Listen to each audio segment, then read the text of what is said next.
한판 브리핑 김수민 평론가가 나오셨습니다. 어서 오십시오. 네, 반갑습니다. 자, 지난 주말 사전 투표가 활발히 진행이 됐는데 코로나19 확진자들이 이제 투표하는 과정에서 혼란이 있었습니다. 그래서 오늘 중앙선관위에서 긴급 전원회의도 있었군요. 네, 대책은 일단은 원론적으로는 본투표 당일 오후 6시까지 일반 투표자가 투표를 모두 마친 다음에 마감 시한인 7시 반까지 확진자나 격리자만 별도로 투표를 실시한다라고 하는 것이고요. 예. 이제 사전 투표 때 투표용지를 발급받은 다음에 대기하다가 투표를 하지 않고 돌아간 확진자, 격리자 이 경우에 대해서 어떻게 할 거냐라고 했는데 9일 본투표에서 투표가 가능할 전망입니다. 그러니까 투표용지가 발급되지 않았거나 확인서를 작성하고 돌아간 경우도 본투표에서 구제가 가능하다라는 방침인데요. 예. 네, 사전투표소에서 투표용지를 받은 경우라든지 또 신분증을 줬는데 투표용지를 받지 못한 경우, 투표용지를 받았으나 본인 확인 사인을 하지 않은 채로 시간이 오래 걸려서 돌아간 경우 이런 것들을 포함을 해서 그리고 이제 투표가 가능하고 일괄적으로 신분증을 걷어가서 투표용지가 발급됐던 경우라 해도 밖에서 대기 중이라서 본인 확인이 되지 않았다면 이 경우는 투표가 가능하다. 이것이 또 선관위의 방침입니다. 다만 사전투표 때 투표용지를 발급받아서 기표를 했지만 보관 문제 등의 이유로 항의해서 표를 가져가거나 무단으로 돌아간 경우는 재투표가 불가능하다라고 예. 하는 것이고요. 이제 남아있는 검토사항은 투표용지를 수령 못했다거나 수령하기 위해서 본인 확인을 했는데 투표를 하지 않고 갔다라고 하면 이것을 특정할 수 있는지 그 여부가 남아있다라고 합니다. 예. 그러니까 어떤 방법으로든지 투표용지가 출력이 됐고 선관위가 확인할 수 있는 방법으로 투표하지 않았다는 사실이 특정되지가 않는다면 본투표에서는 투표하기는 어려울 듯하다라는 게 선관위 관계자의 설명이었습니다. 굉장히 가짓수가 많아가지고 어렵네요. 네. 예, 이게 또 생각보다 확진자가 많아가지고 이 현장에서도 굉장히 혼란이 많았던 것 같고. 그렇습니다. 예. 현장에서 대처를 잘 하지 못하다 보니까 아하. 여러 갈래수로 이렇게 그렇죠. 혼선이 또 나타나는 투표용지를 거라고 또 볼 수 보관하는 있겠습니다. 곳이 뭐 바구니에 받았다 뭐 이렇게 하니까 그 투표용지 가져가시는 분도 있었던 것 같기도 한데. 네, 맞습니다. 자, 한편 오늘 있어서는 안 될 사건이 있었습니다. 더불어민주당 송영길 대표 피습 사건이 있었는데 포함해서 선거 관련 뉴스 정리해 주실까요? 네, 사건이 일어난 것은 오후 12시 15분쯤이었는데요. 서울 신촌의 유플렉스 앞 광장에서 6, 70대 정도로 추정되는 한복을 입은 남성이 검은색 봉지에 싼 둔기로 송영길 대표의 뒤통수를 서너 번 내리쳤다라고 합니다. 예. 셀카봉을 들고 촬영을 하던 유튜버였다고 예. 하고요. 송 대표는 두피가 찢어지고 바깥쪽 뼈에 일부 충격이 있었는데 다행히도 내부 두개골 골절, 뇌출혈, 뇌진탕 이런 증세는 나타나지 않았다고 합니다. 예. 세브란스 병원에서 1차 치료를 마쳤는데 추후 경과를 지켜보기 위해 일단은 전문의의 권고로 입원을 하고 하루 정도는 더 경과를 살펴본다고 합니다. 예. 현장 목격자에 따르면 A모 씨라고 하는 이 가해자는 송 대표를 가격한 직후에 한미 군사훈련 반대, 청년들에게 이런 세상을 물려줄 수 없다 이런 구호를 외친 것으로 전해져 있고요. A모 씨는 유튜버인데 예전부터 한미연합훈련 반대라든지 송영길 대표 비난 이런 영상들을 올렸다라고 합니다. 예. 이에 대해서 이재명 민주당 후보는 폭력을 규탄하는 입장을 냈고요. 그리고 이 유튜버의 성향에 대해서 권혁기 민주당 선대위 공보부 단장은 경찰이 경위를 발표하기 전까지는 카더라일 뿐이다라면서 확대 해석을 경계하는 모습을 보였습니다. 국민의힘도 쾌유를 빌었습니다. 윤석열 후보는 선거를 방해하는 그 어떤 폭력도 결코 정당화될 수 없다라고 밝혔고요. 네. 그리고 이제 오늘 이런 불상사에도 불구하고 양당과 유세는 계속됐고. 네, 선거 캠프는 이제 유세를 계속했습니다. 예. 오늘 이제 이재명 후보 같은 경우는 공식 선거운동 기간 중에 처음으로 제주도를 방문을 했고요. 예. 그 뒤로 경부선 상행선을 타고 부산, 대구, 대전, 청주 이렇게 유세를 가졌습니다. 내일은 수도권 집중 유세를 한 다음에 마지막으로 광화문 부근에서 유세를 마무리할 계획입니다. 예. 윤석열 후보는 경기도 구리, 하남, 안양 등지에 경기 남부 지역을 집중적으로 경기도. 네, 네. 그렇습니다. 선거운동을 했고 내일 경부선 상행선을 타고 부산, 대구, 대전을 거쳐서 서울에 도착을 한다고 하고요. 서울시청 앞에서 마지막 유세를 가질 예정입니다. 심상정 후보는 경기 판교역 유세를 시작으로 청주, 화성, 수원, 안양 이렇게 거치면서 유세를 했고 내일 심 후보 역시도 수도권에서 집중 유세를 가질 계획입니다. 예, 세 후보 모두 마지막 유세는 서울에서 마무리를 하고 이재명 후보는 광화문, 윤석열 후보는 서울시청 앞에서 마지막 유세를 마무리할 것으로 보이는군요. 자, 본투표는 이틀 남았습니다. 여야 모두 막판 한 표를 호소를 하고 있는데 여당 입장은 2부에서 우상호 민주당 선대 총괄 본부장에게 들어보고요. 1부에서는 이준석 국민의힘 대표를 연결하겠습니다. 대표님 안녕하세요. 네, 안녕하세요. 예, 지금 제주에 계신다면서요? 예, 갑자기 제주로 나왔습니다. 원래 윤석열 후보가 제주 유세를 취소했다는 뉴스가 있었는데 대표님이 네. 그래서 급하게 제주에 내려가신 겁니까? 예, 오늘 여의도에 있다가 갑자기 제주로 내려왔습니다. 예. 그렇군요. 아니 그 작은 섬 다니는데 그 대표는 작은 섬 다니는데 그 후보께서 큰 섬을 안 가시면 어떻게 하나? 내일 그런데 후보가 아침에 제주도 오십니다, 또. 아 그렇습니까? 아하, 예, 예. 윤석열 그래서 후보가 오늘 예. 저녁에 후보가 제주도 이동할 겁니다. 예. 아하, 그렇군요. 예. 자, 이제 이번 대선 본투표 이제 며칠 남지 않았는데요. 그 여러 가지 일들이 벌어지고 있습니다. 일단 송영길 대표가 신촌에서 그 현장에서 피습당하는 일이 있었죠. SNS 입장도 네. 밝히셨습니다만 대표님 많이 놀라셨죠, 대표님도? 아유, 저는 뭐 송 대표님이랑 뭐 자주 뵙고 이런 사이니까 예. 또 송 대표님이 또 저랑 선거 중에 또 이렇게 마주치면서 항상 서로 덕담도 하고 이렇게 하는데 갑자기 그렇게 좀 불미스러운 상황이 발생해가지고 깜짝 놀랐습니다. 예, 그렇군요. 빨리 좀 회복을 하셨으면 좋겠고요. 자, 이제 네. 그 사전 투표율 대표님도 보셨을 것 같아요. 36.9%. 네. 여야 간에 이제 해석이 분분한데 대표님은 어떻게 해석하고 계십니까? 아무래도 뭐 이제 사전 투표라는 것이 방역 때문에 또 분산 투표를 하기 위한 목적도 좀 있었을 것 같고요. 예. 그리고 또 사전 투표라는 게 해본 분들은 이제 그 주소지와 관계없이 아무데나 투표할 수 있다는 편리함 때문에 한 번 하시면 또 계속 하시는 추세거든요. 예. 그렇기 때문에 그 두 가지 효과가 좀 나타난 것이 아닌가 이런 생각을 합니다. 예, 민주당에서는 그 안철수 후보의 단일화 역풍이 불어서 큰 영향을 미쳤다 이렇게 분석하는데 어떻게 답하시겠습니까? 뭐 그런 식으로 그게 뭐 과학적으로 분석이 가능한 주장은 아닌 것 같고요. 그냥 그 희망사항을 그렇게 뭐 갖다 붙이신 것 같습니다. 예. 예, 진 작가님, 김 소장이 질문하겠습니다. 예, 대표님 그런 의미에서 호남에서의 사전 투표율이 특히 높았잖아요. 광주 같은 전남 같은 경우에 50%를 넘었고 예, 예. 그것이 이제 방금 그 민주당의 주장이라고 했던 이 호남에서 안철수 후보에 대한 어떤 이런 실망감과 배신감을 투표로 표시한 것 아니냐 이렇게 약간 그 조금 전에 말씀하셨던 것보다 과학적으로 생각하고 있는 것 같은데 호남의 투표율이 높았던 것은 어떤 이유였다고 생각하시나요? 그야말로 그런 것들이 이제 가설을 세우는 거거든요. 네. 가설 세우고 이제 투표 결과 나와야지 그게 검증되는 거지. 지금 단계 가설이야뭐 아무 얘기나 할 수 있죠. 뭐. 아니, 예. 이제 30% 득표를 지금 호남에서 장담하신 상황이라서 호남 상황을 어떻게 보시는지 궁금해서 여쭤봤었습니다. 저는 저희가 객관적인 데이터들, 그러니까 실제 여론조사 수치나 이런 것들로 봤을 때 뭐 20%를 상회하는 득표를 할 것은 거의 당연해 보이고 그 상황 속에서 이제 지역별로 저희가 목표한 30%대에 도달할 수 있느냐를 갖고 보고 있는 것이고, 글쎄요, 저는 이제 뭐 호남에서 안철수 대표의 어쨌든 그 사퇴 후 지지 선언 때문에 동요가 있었다는 질문은 제가 아무리 자주 가도 발견하기 어렵습니다. 예. 반면에 저 경기도 같은 경우에는 이제 이재명 후보의 텃밭인데 거기는 또 사전 투표율이 상당히 낮아요. 여기에 대해서 네. 비과학적인 가설을 좀 세워주시죠. 그냥 제가 봤을 때 이재명 후보가 싫은 거예요, 그냥. 예. 예, 역시 그냥 검증. 그러니까 선거에서는 이제 나중에 이제 전략가라고 하는 사람들이 예. 자기 말을 끼워 맞추려고 이런저런 말을 많이 합니다. 근데 선거 결과를 보면 그냥 민심은 단순해요. 좋냐 싫냐 이거거든요. 예. 예. 그렇군요. 그 오늘 권영세 선거대책본부장이 민주당에서는 뭐 가짜 여론조사로 몇 퍼센트 이긴다는 식의 희망사항을 내놓고 있다 이렇게 말씀하셨는데 국민의힘에서 뭐 자체적으로 나름대로 좀 파악하고 있지 않습니까? 지금 뭐 긍정적입니까? 저희는 매일 단위로 조사를 하고 있고요. 근데 이 조사라는 게 이 안심번호 여론조사가 도입된 이후로는 조사 방법론에 의해서는 기관별로 별 차이가 없습니다. 그렇기 때문에 사실상 결과도 비슷하게 나오는 또는 비슷한 경향성을 보이는 것이 대세인데 자꾸 이제 그 받은 글이라고 도는 것들 이런 걸 보면은 첫째로 이제 여의도 연구원 수치는 저는 보지 않습니까? 예. 근데 여의도 연구원 수치로 하고 기재된 것이 제가 아는 수치랑 달라요. 네, 그러니까 오히려 그런 걸 기반으로 해가지고 주식 투자하시는 분들 좀 조심하셔야 될 것 같습니다. 그저 최근에 그러니까 적어도 뭐 인터넷이나 아니면 SNS 분위기를 보니까 저 민주당 지지자들이 무섭게 결집하는 것 같은데 그런 것도 좀 느껴지지 않나요?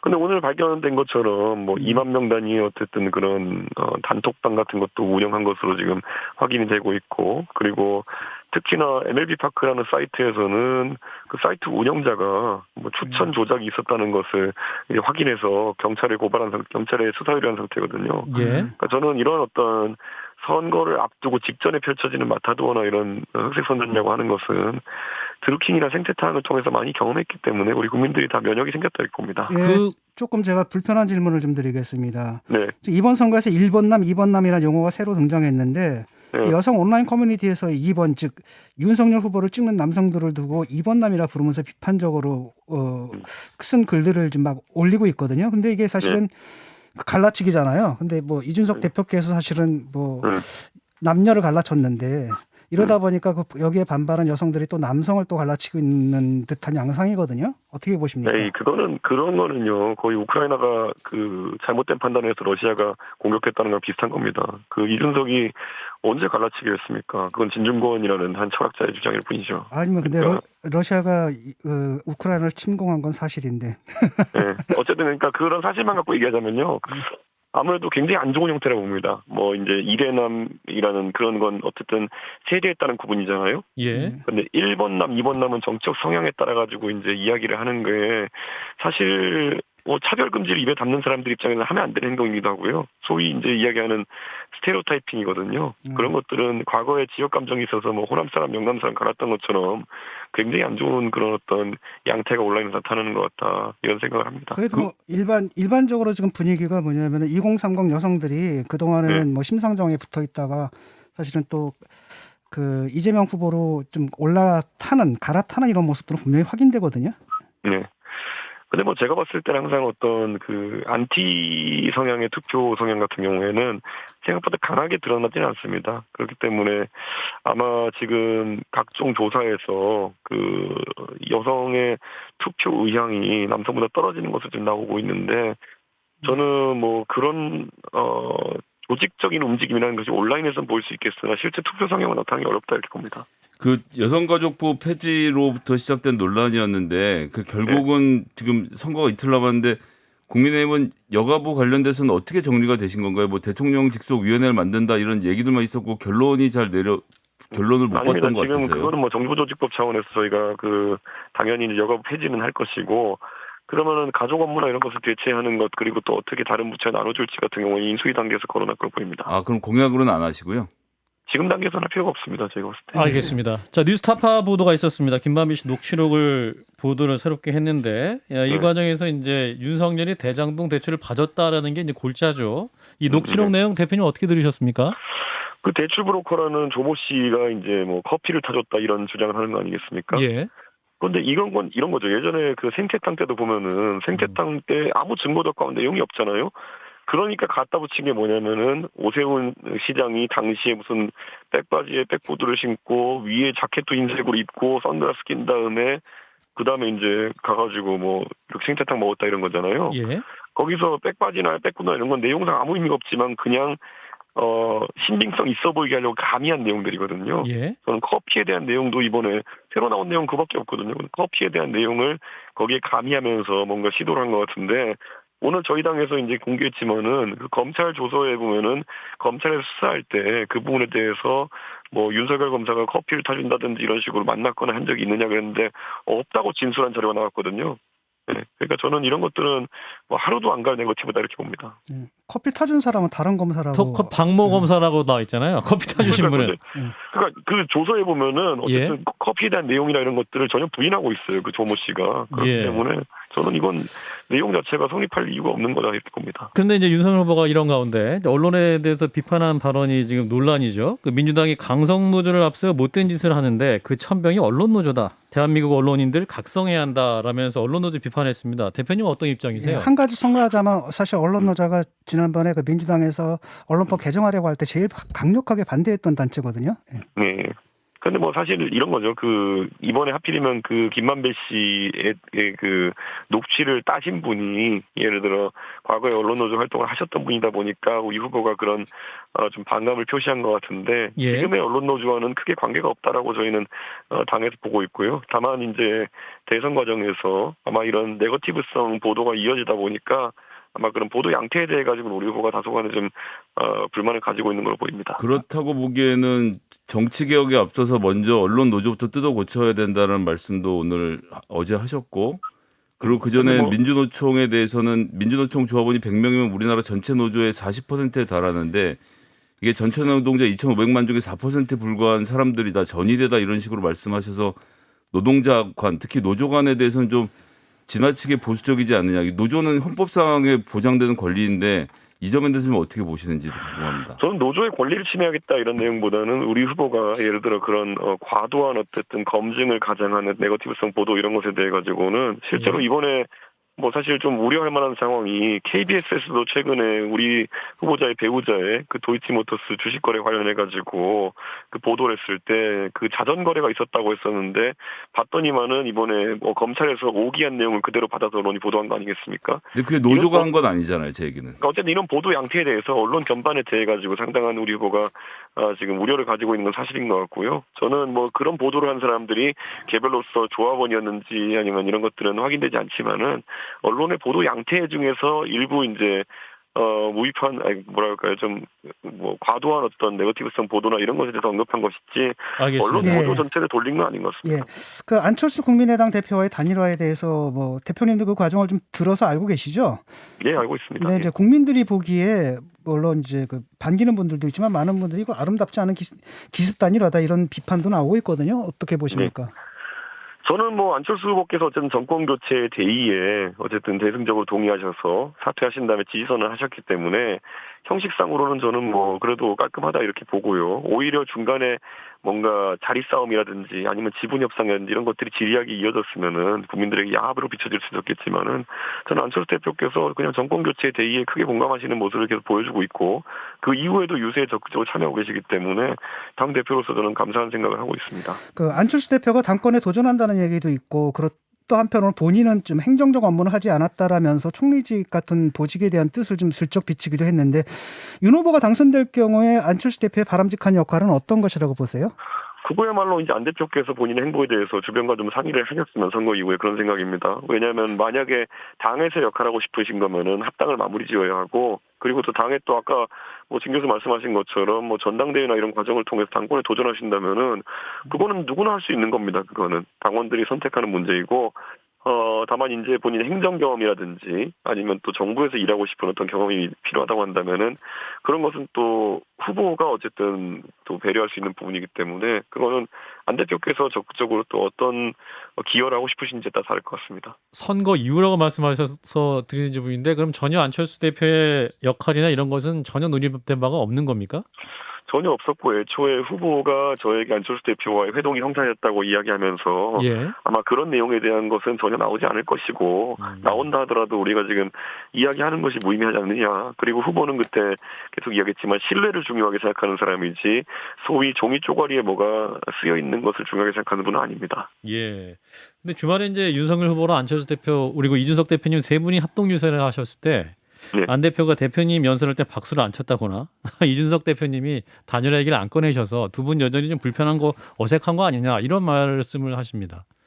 뭐 그렇게 뭐 확대 해석을 한다면은 그게 언론의 자유의 영역에 있는 것인데 예. 어쨌든 뭐 저는 안철수 대표가 아까 말했던 것처럼 그 사퇴하신 다음에 지지선언 하신 이후에 예. 지금 선거 유세 활동에 적극 참여하시는 것은 당대표로서 감사를 표합니다. 예. 자, 확진자 투표 혼란 관련한 질문 드리겠습니다. 그 선관위원장 말씀하셨잖아요. 예. 자, 선관위원장이 어떻게 책임을 져야 한다고 말씀을 하시는 거죠? 저는 이제 그 투표 당일에 그 3월 9일에 투표가 종료되는 시점에 거취 표명을 하길 기대합니다.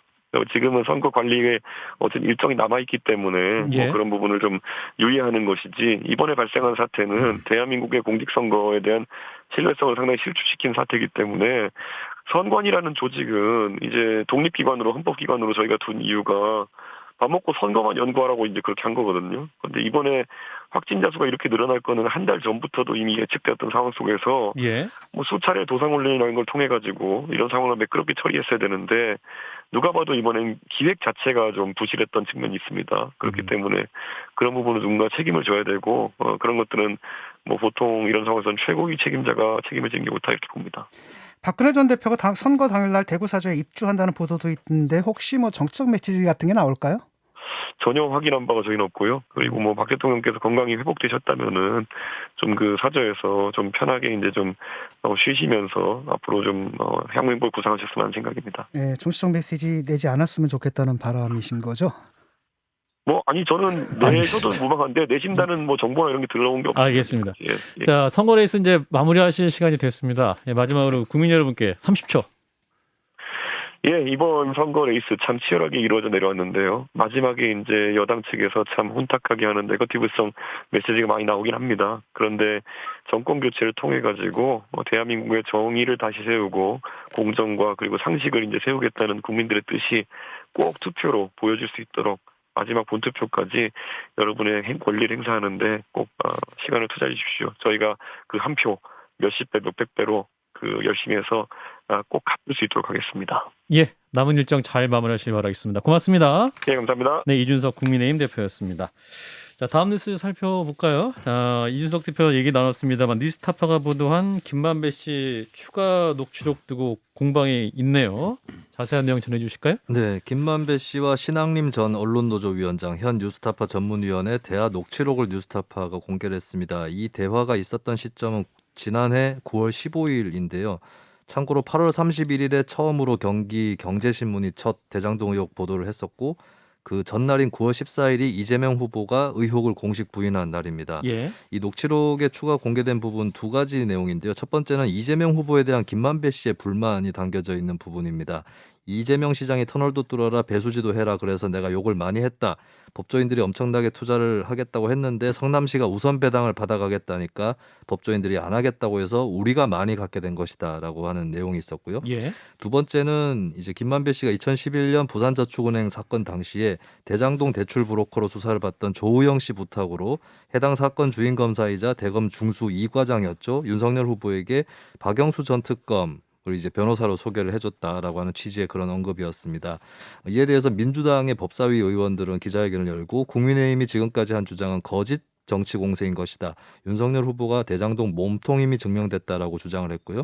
국민의힘의 이양수 수석 대변인은 김만배 씨 말 대부분이 거짓이다. 검찰 수사를 앞둔 김 씨가 지인에게 늘어놓은 변명을 그대로 믿을 수 없는 것은 당연하다라고 밝혔습니다. 예. 자, 선거 이틀 남기고 지금 터진 뉴스타파 관련 보도 어떻게 보셨는지 진 작가님부터. 이거 쉰떡밥이에요, 그거요. 그러니까 사실은 이거 대장동하고 부산저축은행 그 사건은 사실 논리적으로는 별개의 사건으로 봐야 될 것 같고, 그 다음에 이 녹취가 이루어진 시점을 좀 봐야 되거든요. 9월달이란 말이죠. 작년. 그때는 예. 사건이 이미 터졌을 때고요. 이 사람들 수사를 앞서고 있었고, 그래서 내용을 보게 되면 두 가지 내용 아까 말씀하셨는데 딱 보게 되면 자기 변명이거든요. 쉽게 말하면 법조인들한테 투자를 받으려고 했는데 다들 안 하려고 해서 우리끼리 한 것이다. 그러니까 우리가 원래 하려던 일은 굉장히 정상적인 것이었다라는 뉘앙스를 풍기는 거고, 예. 그러니까 이재명은 상관없다라는 식으로 이렇게 얘기를 해주고요. 그다음에 오히려 이제 윤석열을 딱 끼워둠으로써 일단은 자락을 깔아두는 거죠. 여차하면 그쪽으로 갈 수 있다라는. 그래서 이게 사실은 뭐 지난 9월에 녹취록이잖아요. 그다음에 이걸 대화하신 분이 이제 언론노조 위원장이란 말이죠. 전임, 예, 전임. 예. 그리고 본인도 뭐 기사를 쓰시는 분이고, 만약에 이게 정말로 신빙성이 있다라고 한다면 그 당시에 이미 기사를 썼어야죠. 이걸 들고 있다가 몇 달, 그래서 선거 3일 앞두고 쉽게 말하면 팩트 확인이 되기에는 짧은 시간 안에 터뜨렸다라는 것은 저는 이것은 공작이라고 봅니다. 김성현 소장님. 공작이라고 하면 누가 하는 공작인가요? 예? 뉴스타파가 하는 공작인가요? 그러니까 일반적으로 여권하고 그다음에 언론들 사이에서의 그 뭐랄까 그 협업이 참 잘 이루어지잖아요. 예. 그러니까 지금 말씀은 민주당하고 뉴스타파가 공작을 한 거다라고. 아니 뭐 무슨 조직적인 공작이다라기보다는 그런 분위기들이 있다라는 거죠. 아니, 그리고 공작이라고 하시니까 여쭤보는 거예요. 저는 그렇게 판단해요. 그럴 가능성이 너무너무 크다라고. 왜냐하면은 김호준이 한 말씀을 똑같으신 거네요.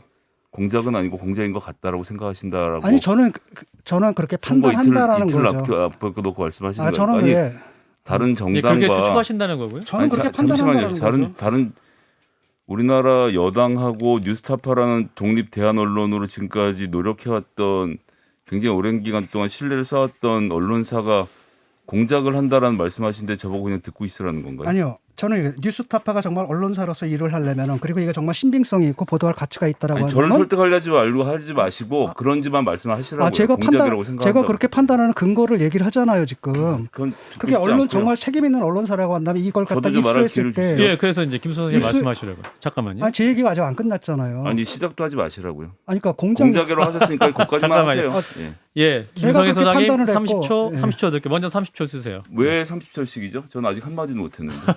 계속 말씀하세요, 그러니까. 아니 그래도 그 반박을 하셨으니까요, 김 소장님.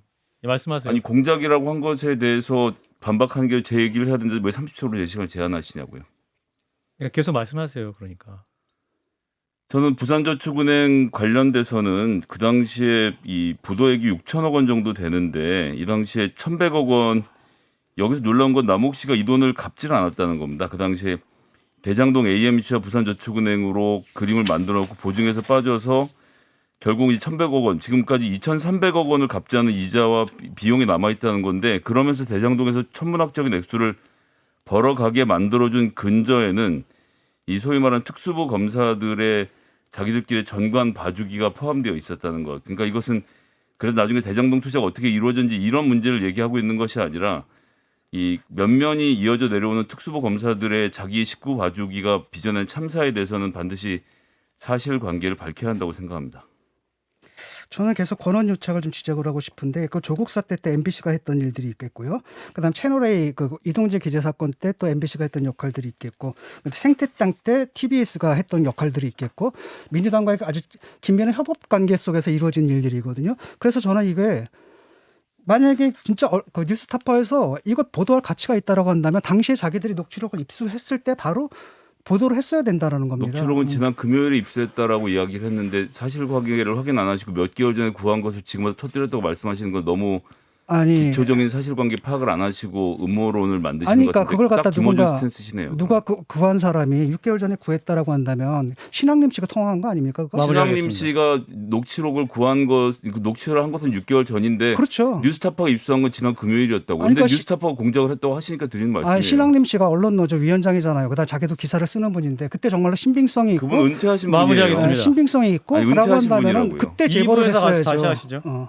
김수현 평론가 수고했습니다. 네, 고맙습니다.